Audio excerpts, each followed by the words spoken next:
I mean, come on, no one plans to get sick. And yet, here we are. My name is Matthew Zachary. I survived cancer, a stroke, and COVID-19, and I'm still here. I also survived our broken healthcare system, and I want to help you survive it too. So let's go make healthcare suck less together, because we're all out of patience.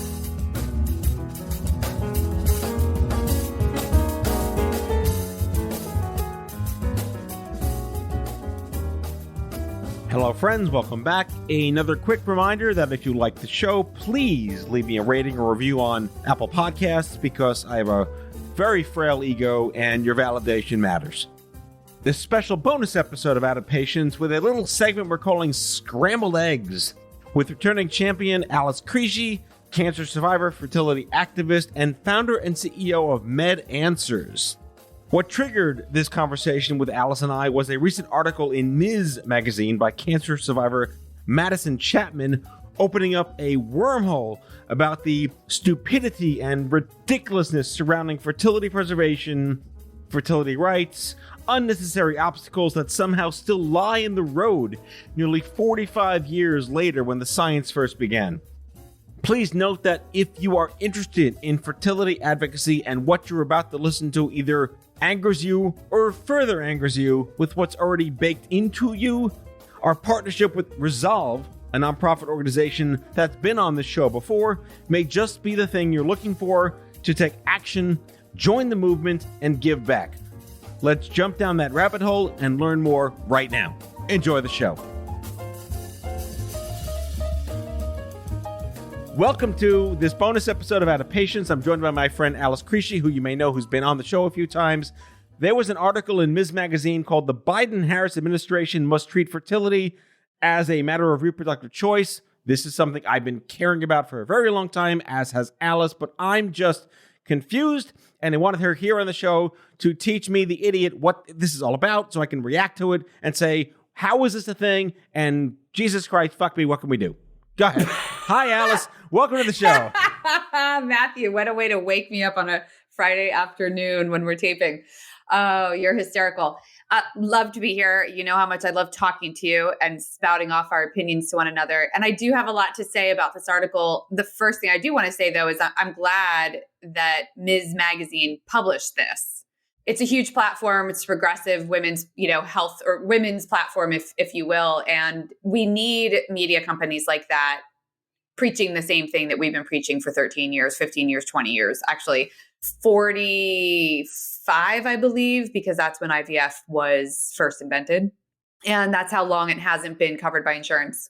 Right. So the gist of this goes back to the early days of you and I being like advocates for if you get cancer in your fertile years, it shouldn't cost you money to be a biological mom or a dad one day. But this has now moved towards such a wider conversation beyond the fact that, A, it's stupid, it's not covered in the first place, but why should you have to go through all this crap to be a mom or a dad when you should just be able to be a mom or a dad? Yeah, I mean, let's back up for a second and remember that the CDC, the World Health Organization, ASRM, and every other overarching global healthcare organization, every well-respected regulatory body recognizes infertility as a disease. So as healthcare in this country, do we just pick and choose which diseases we want to cover and which ones we don't?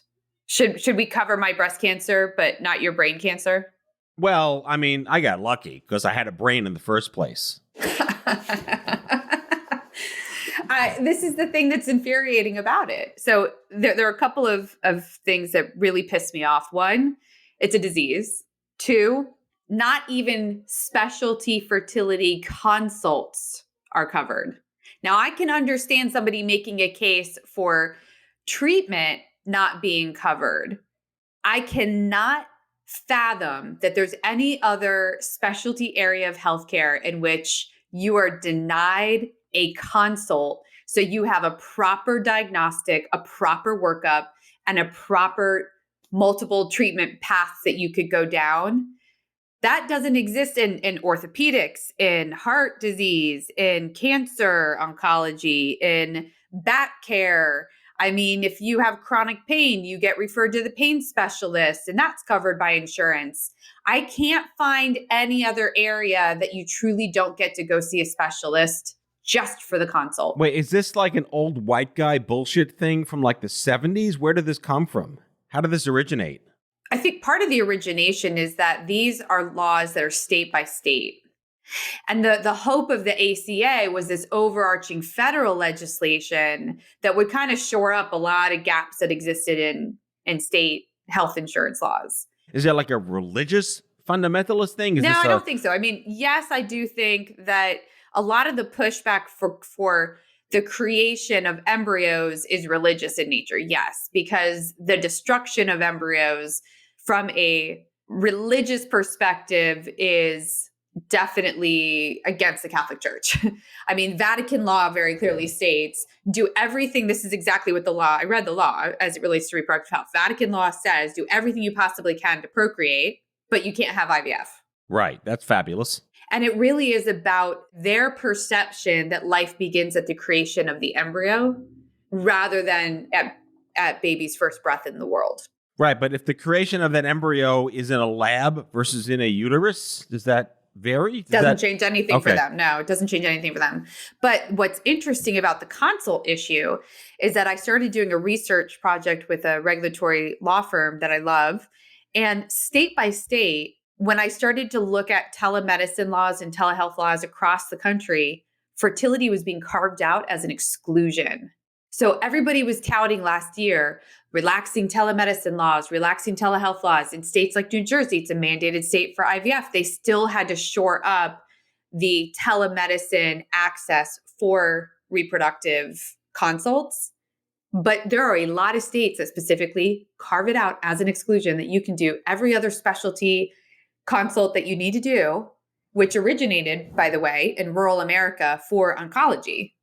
Because patients needed a way to be able to check in with their oncologist. They'd go travel 4 hours for infusions. And then in the weeks in between, they needed to be able to talk to their doctors. In the vein of no stupid questions or how is this a thing, clearly this is not the first time we've been railing against the system for why isn't this covered by insurance. What has been the reason given as to why it has not been covered by insurance for this entire time? I don't know that anybody's ever asked that question because I'm not sure where the genesis is of sort of the exclusions for IVF and how they propagated across the country. In the same way that, I co-authored the first fertility preservation bill with ASRM, I think in 2011, maybe in California. That became model legislation that then got picked up by a lot of other different states. Well, the reverse happens in the wrong direction, right? When it's a bad law, it also gets picked up by states across the country as model legislation and other people start to do it. The complaint that we most often hear when we're advocating for insurance coverage comes from the payers themselves. And it's really about money. And they say like, oh, well, there's lots of good things that we want to be able to cover. And morally, we think we should. And ethically, we think we should. But at the end of the day, then who's going to pay for that expense? And they're saying that while we know, that they have a CEO who just got a $10 million bonus. And, at the end of the day, we kind of have to ask ourselves, like, where do you stop the buck in capitalism in a healthcare environment like that, where it's ethical to let somebody have a $10 million bonus as a CEO of a payer? I mean, come on. But we don't cure diseases. Let's be fair. Coach sucks. Okay. So I'm totally kidding. I'm not defending the guy. But for the cheap seats in the back, like you mentioned ASRM a few times, that is the American Society for Reproductive Medicine. Would you consider them like the gold standard, like overlord watchers of protecting, making sure that good things happen? No, I would say that's Resolve. I would say Resolve, the National Infertility Association, is more the driver of advocacy, driver of change. ASRM has an advocacy arm that's incredibly supportive, helps to train physicians and other clinical staff on how to be an advocate. But Resolve for sure is the largest, most prominent, most relentless, tireless driver of advocacy change. ASRM is incredibly supportive, but ASRM's membership base is mostly representing physicians. And yes, they are the self-regulatory kind of watchdog. They publish guidelines, practice guidelines. They publish opinion pieces all the time. They're part of the movement of people who are saying you have to offer pregnant women the COVID vaccine. There's nothing in science that would indicate it would be risk to a pregnant woman, but there's tons of evidence that shows COVID is a risk to pregnancy itself. So that's how I would differentiate the two, but they work together on most of the advocacy issues. Yeah, and for the listeners, I did an interview on the show last season with Barb Kalura, the CEO of Resolve. I recommend everyone go back in the feed and check it out. It was a great show. I want to get back to this article clearly written by Madison Chapman on January 26th, 2021. We are recording this show in early February, a couple of weeks later. So wherein lies the beef that we're taking umbrage with? Well, there's a couple of things. I mean, Michelle Obama was first lady when the ACA was passed. And we found out years later that she herself, as an African-American woman, had 2 IVF babies. I need to have a conversation with that woman and say, did it never come up that it should be part of the ACA?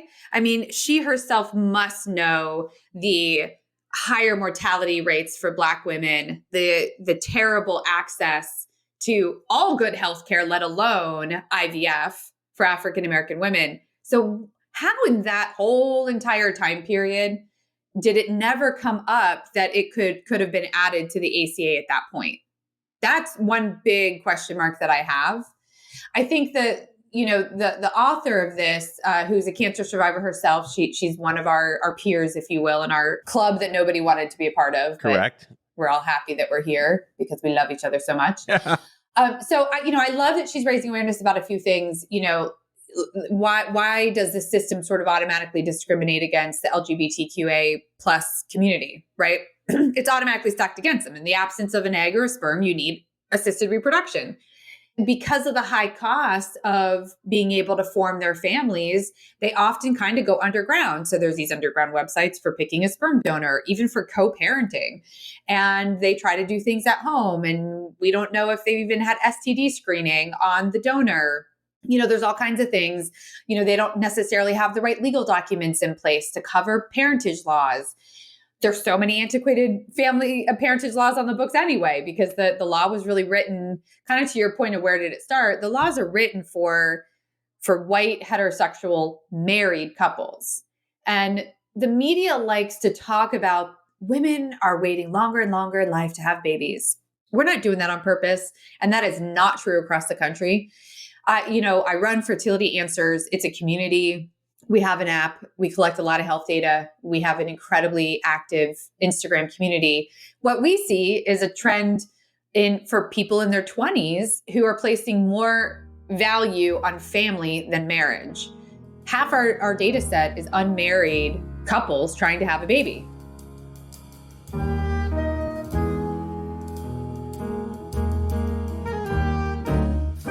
Back with our guest after the break.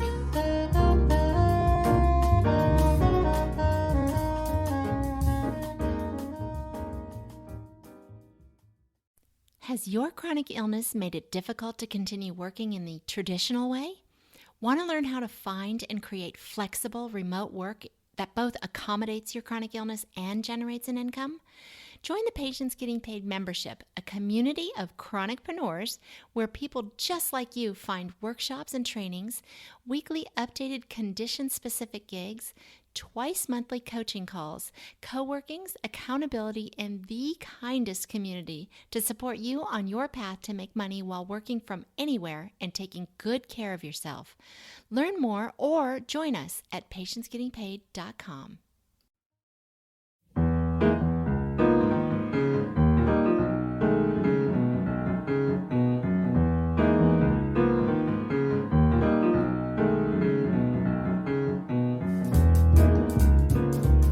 Are we seeing that as a social trend, at least in this country, where marriage is now like just another thing, but parenting is completely now getting separated from it?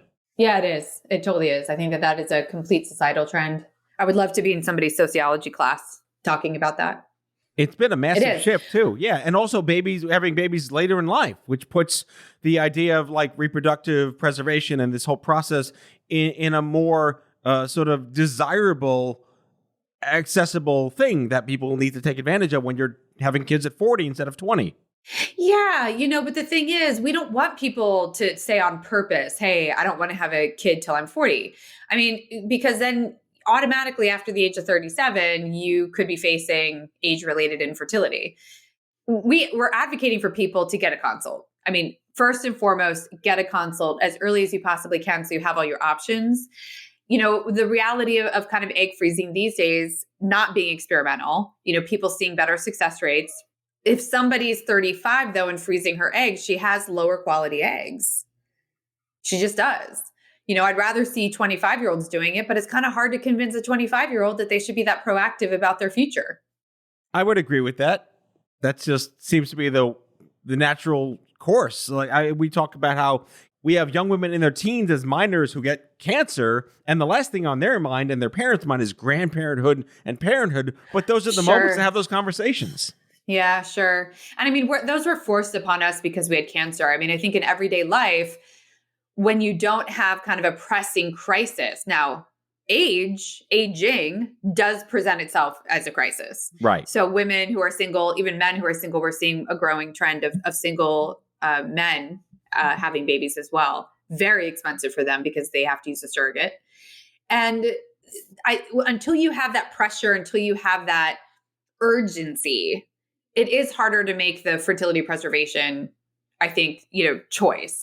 And I wish that we could see even the average age of IVF go way down.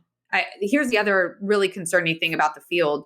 In my data set, women aged 35 to 40 have been struggling to conceive for 38 months without having gone into a fertility consult. Is that just like the luck of the draw strategy? No. If you start talking to IVF doctors, they'll all tell you that everybody waits too long. In fact, when I started opening my mouth about that, I was shocked to find out that it's more the norm than rare. And yet we keep saying, well, the definition of infertility is a woman under 35 who's been trying for 12 months, without protection, or a woman over 35 been trying for 6 months. First of all, the definition of infertility is also incredibly infuriating because it's a time-based definition. If somebody has endometriosis, if she has PCOS, if she has blocked tubes, those are physiological conditions, actual things that are very wrong, not working in the body, and the cure, to be able to have a family exists, and we don't cover it. So that the whole idea of like even considering infertility is only like this time-based thing is so false. Even obesity, everybody talks about the obesity epidemic. 60% of reproductive age people are overweight. 60%. And we don't talk about the connection between obesity and hormone imbalance for both men and women. One of the things that I disagreed with on the author, she kind of tried to make the case that Black women have higher rates of obesity. You can't it's a racist statement. She doesn't know it's racist, but it is. BMI is the marker we use for obesity. And BMI, the use of BMI is racist in nature. Even the table that was created that we base kind of BMI understanding on was invented with male Caucasians in Europe. Oh, yeah. Clearly that makes sense for everyone else on the planet. Exactly. It doesn't take into consideration your muscle mass. It doesn't take into consideration your bone mass. So even though it is widely used in the medical, arena, we do try to educate and counsel people on that. And actually, I was reading a PubMed article that stated it completely different. Their research showed that white and Hispanic women had a 2.9% greater body fat percentage than Black women in a given BMI category. So I think that was really important. However, I will say that yes, weight itself, if it is driving hormone imbalance, for instance, estrogen gets stored in fat. The more fat you have, the more estrogen your body is retaining, which can throw everything off. And this is something that is a comorbidity with things like PCOS. Let's also look at inflammation with endometriosis. That's something that is also not really addressed by the healthcare system. And people have to go and pay cash for even inflammatory marker testing because their insurance doesn't regularly cover it. And these things are all tied to fertility. They're all tied to fertility outcomes. And yet we have a declining population. So it's going to have an economic impact on the US and the world if we don't start helping people have more babies. Well, and that leads me to my other question. So consults are not covered. Who benefits the most, either profit or purpose, to guarantee that consults are covered?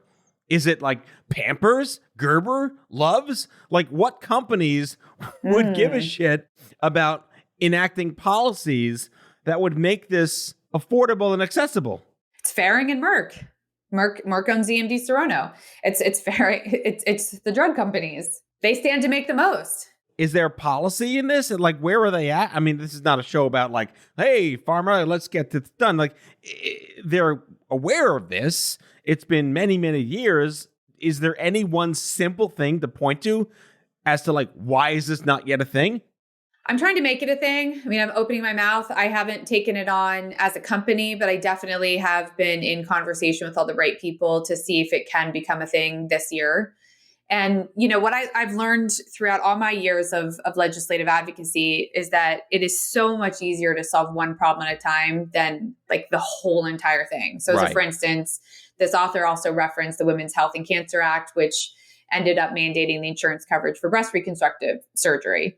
Well, they didn't have to mandate double mastectomies or single mastectomies plus reconstructive surgery, which is kind of the consult plus treatment strategy. Right. You want to have one piece of the puzzle in place, and then you have a lot of data, right? Because then you have all the people who need a consult will get a consult. Now, I have to tell you that the dark side of the IVF field is that there are providers out there who will say, don't send me a patient unless it's an IVF. It's going to convert to IVF. And the patients are saying, I don't want to go to IVF because I don't want them to an IVF consult. I don't want to be sold IVF. So because this system exists the way that it does, we have a real conundrum in that it's like a cosmetic surgeon saying, don't send me any breast reconstruction from cancer patients because I don't make as much money because that is covered by insurance. Right. And it's unethical. They spend a lot of years in training to become a specialist in their field. And if they don't offer the consult, if they don't do the full workup, if they don't truly assess the whole patient, then who is going to?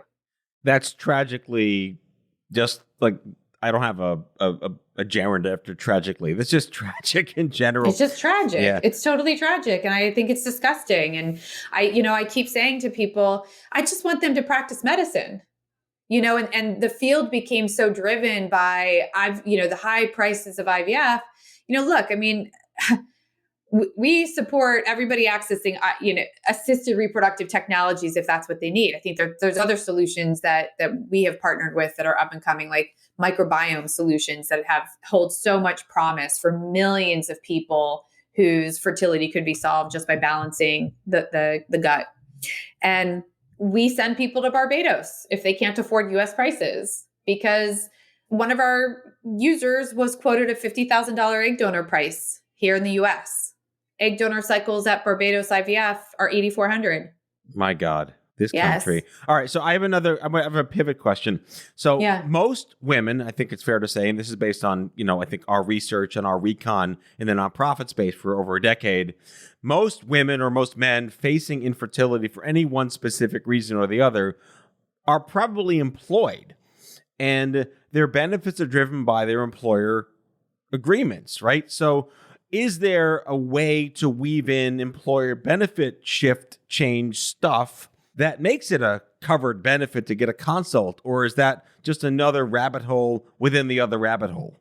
Well, I'm about to tell you something that's going to blow your mind. I'm prepared. Go ahead. So there's about 4 million live births that happen in the US every year. Half are paid through Medicaid. Wow. In some years, it's up to 70%. So the first thing that's blowing your mind is the fact that no, not every woman that we would assume during our sort of prime working years has a job, or has a job that has enough hours from whatever job to even have employer insurance. Now, there are 30 million millennials that work for a small business employer. Those employers cannot afford the types of insurance that exist out there for IVF. So right now, payers don't pay, it's employers that pay, but it's large employers that can afford to pay. So you have Facebook, Apple, big financial services companies, right? Progeny is a publicly traded company now, 2 or 3 billion, valuation, and Win Fertility and Carrot, they've created these great benefit programs where they have a network and people can access them. And that's fantastic. Kind Body's going directly to employers and selling employers. But even if you sell me a direct cycle of IVF, if the average is 3 cycles, and I have 1 employee, that's $60,000 to a small business. That's a whole human. That's a whole extra human. So one that can work, not an infant. And that's just a value proposition that can't work for small and medium employers. It just can't. So, we're innovating a solution. I'm not ready to announce it yet for the small and medium employer market to help kind of offset some of those exorbitant fees that they want to be able to have that type of benefit perk, if you will, to attract those really skilled, incredible millennial workforce and now Gen Z workforce. And right now they can't, they can't compete against it. It's just the way that the system is set up. They're priced out of it. So we started this conversation based on this article in Ms. Magazine from last month. Do you have any, we're going to link to it, obviously, in the episode description and all the social media promotions to that extent so our listeners know with context what the hell we're talking about. But do you have any key takeaways from this? Is there like a response article waiting to be written? Like, what do we want people to do by reading this? That's a great question. I think what I want is everyone to go to Resolve's website and sign up for Advocacy Day. And they're resolve.org, right? Yeah, resolve.org. And I think that that's the best action that we could take from reading this article is, if you're somebody who read this article and you're infuriated by the thing that we've been infuriated about for years, it's not just that cancer patients can't access fertility preservation. It's that, it's that transgender can't access it either. And in California they can, but not in other states. And that anyone facing infertility or even a condition that we know is going to leave them highly susceptible to infertility should be able to access a specialty healthcare consult. If that fires you up, then go to Resolve's website and sign up for Advocacy Day. There's zero pressure. They do the most unbelievable training that you could possibly imagine to be an advocate. And you can be a quiet advocate. You can just be along for the ride to get the training and just be another, voice or another sort of name on the list. There's states that are super underrepresented, even Hawaii. I have to say, here's the thing too, Matthew. These legislators are so uneducated about just biology. I think that my 7-year-old has a better understanding of the human body than these legislators do. And so some of the things that I know that we need to do is educate state legislators. We need to have kind of education days and educational video content, because I see the transcripts when a bill does come up and I'm just eye rolling at the types of questions and things that people just don't understand. Basic things like what an embryo is. They obviously don't play Minecraft and all those other games. All these kids know what embryos are these days just from gaming. That is true. Yeah. My God, this is the start of, this is not the start. This is the continuing, turning pissed offness into advocacy for good, right? We're here to make all of this suck a whole lot less. And the fundamental issue is if you can't get a consult, if you're not aware, like, where do you get this this is a quality of life. This is a right to be a mom or a dad kind of conversation. I would encourage, again, everyone to read this article. We'll link to it. And, our call to action. If you're listening, if you read this, if you're pissed, go to resolve.org and sign up for Advocacy Day. Alice and I are both working with Resolve for many, many years. It's a great organization. And I want to keep this conversation going. Alice Crisci, one of my best friends in the whole world, fierce fucking cancer advocate warrior of doom, speaking of Minecraft, co-founder and CEO at MedAnswers. You can download the free Fertility Answers app on iOS and Android today. Love you, Matthew. That's all for today, folks. If you like today's show, be sure to subscribe, leave a review, follow us on social, and tell all your friends to listen. Out of Patience with Matthew Zachary is a product of OffScrip Media. Our executive producer is Matthew Zachary. Our senior producers are Brianna Seeley, Jen Orange, and Andrew McDowell. It is mixed and edited by Brianna Seeley. Our theme music is by the Mike Van Allen Quintet and by Mara. For advertising and media inquiries, email media@offscrip.com. Hit us up at contact@offscrip.com to share comments, feedback, and make recommendations. For more information, visit offscrip.com.